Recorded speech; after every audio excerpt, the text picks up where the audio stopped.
মাইভিনের বাবা বাড়ি আসা মানে সবার মধ্যে একটা মাছ কাটার আতঙ্ক। একটা মানুষের মধ্যে যে কত মাছের নেশা আছে সেটা তাকে না দেখলে বোঝাই যাবে না। মাছ কেনার ভেতরে তার কোনো সময় অসময় নেই। সে যখনই হাতের কাছে ভালো কোনো মাছ দেখবে তখনই সেটা কিনে রাখবে। আর এদিকে ঘরের মানুষগুলোর মাছ কাটতে অসুবিধা হবে কিনা সেটা নিয়ে তার কোনো চিন্তা ভাবনা নেই। সে বেশ কিছুদিন যাবত বাড়িতে আসতে পারিনি, তো আমাদের এই কয়দিনের ভেতরে আর মাছ কেনাও লাগেনি। ঢাকা থেকে সে মাছ কিনে পাঠিয়েছিল। আর ঢাকা থেকে মাছ কিনলে তো একটাই সুবিধা, বাজার থেকেই মাছ কাটিয়ে আনা যায়। তবে বাড়িতে আবার এই সুবিধাটা নেই। যত বড়ই মাছ কিনি না কেন বা যত ছোটই মাছ কিনে না কেন, মাছ আমাদের বাড়িতে এসেই কাটতে হবে। তো আজকে সকাল সকাল অনেকগুলো মাছ পেয়ে গেছে। এগুলো বাজারে যে কিনতে হয়নি, আমাদের বাড়ির সামনে দিয়ে ভ্যানে করে মাছ নিয়ে যায়। মানে তারা মূলত বাজারে বিক্রি করার জন্যই নিয়ে যাচ্ছিল। তো মাইবিনের বাবা পথে দেখতে পেয়ে পথেই দাঁড় করিয়ে দেয়। আর তার মাছগুলো একদম তাজা মাছ ছিল, এই কারণে সে সবগুলো মাছই রেখে দিয়েছে। কই মাছগুলোর সাইজ তো দেখেই বুঝতে পারছেন, বেশ বড় বড় সাইজের কিন্তু কই মাছ। আর এগুলো সব দেশি কই মাছ। এগুলো সব আমাদের আশেপাশে যে বিল আছে সেখান থেকেই ধরা হয়েছে। অনেকগুলো যেহেতু মাছ কেনা হয়েছে, তো 2-3 জন মিলে আমাদের মাছগুলো কেটে দিয়েছে। তার ভেতর থেকে আমি কিছু কই মাছ আর শিং মাছ আলাদা করে নিয়েছি আজকে রান্না করার জন্য।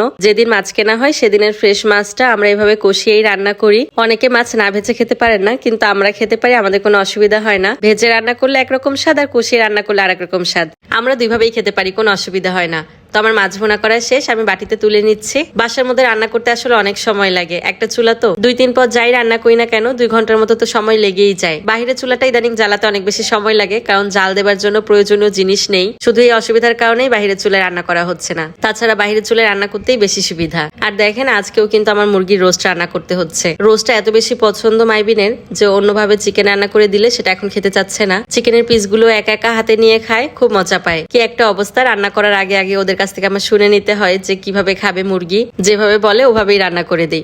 আমার মনে হয় আমার হাঁস না পেলে কিছু মুরগি পাললেই ভালো হতো। বাচ্চাগুলোর যে এত বেশি চিকেন পছন্দ, আগে যখন মুরগি পেলেছি তখন আর আল্লাহর রহমতে মুরগি কিনে খাওয়াতে হয়নি। আমাদের ফার্মে টাইগার মুরগিগুলো একটাও আমরা বিক্রি করিনি, সবগুলোই মাইবিন মাহিরাকে খাইয়েছি। আর যা মরেছে তা তো মরেছেই। তো হাঁস নিয়ে আসলে সেরকম কোনো সুবিধা হচ্ছে না। হাঁস তো 6 মাস না হলে খাওয়া যায় না। তবে ওই দিক দিয়ে মুরগি ভালো, একটু বড় হলেই রান্না করে খাওয়া যায়।